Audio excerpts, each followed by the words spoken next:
you see, into this zone of where perception is happening, but it's not cranking up the separate me.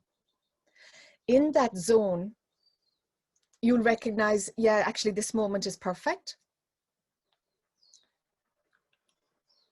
And then there's deeper than that, just a little bit deeper than that, where, oh, it's neither perfect nor imperfect. The isness of this moment is quality-less.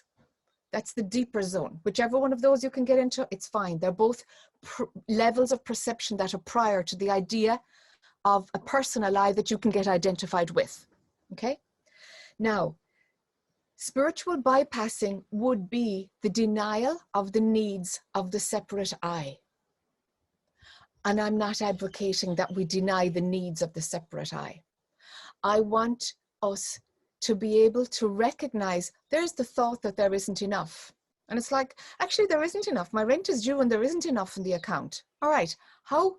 The separate I will go into identification, contraction, anxiety, pressure. That's how the separate I will perceive it, because it really believes in its own power and the absence of power. It's kind of all caught into its own story, its own world, because it's all about me.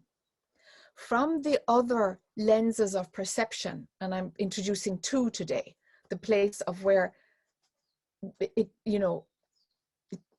there's always enough, and the place of where enough isn't even a question.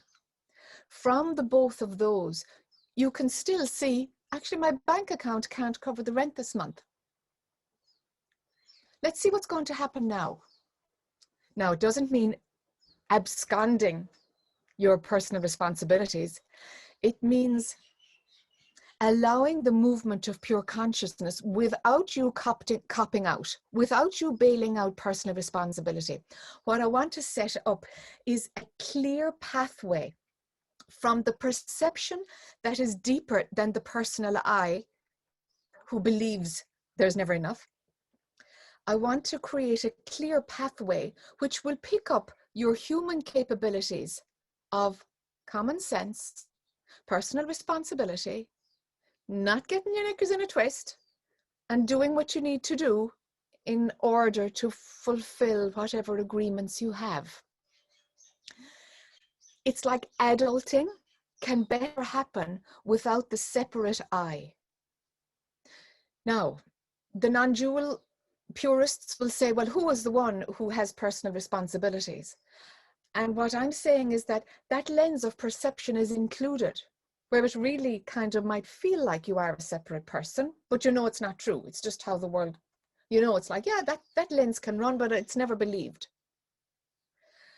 And then there's the place of, well, the personal responsibilities are to be honored here. The personal responsibilities that my phenomenal life has contracted to take part in. Something will honor those and not deny them. And that's the kind of spiritual autonomy. That's the maturation. That's being in the world, but not of the world. You can be in the world and fulfill your personal responsibility and take care of the needs of the little I, knowing that it's not who you are, but it's taken care of within what you are. Now, don't get into your head about it. It's a felt sense. It's a felt sense. It's about you opening these gateways within your own levels of perception.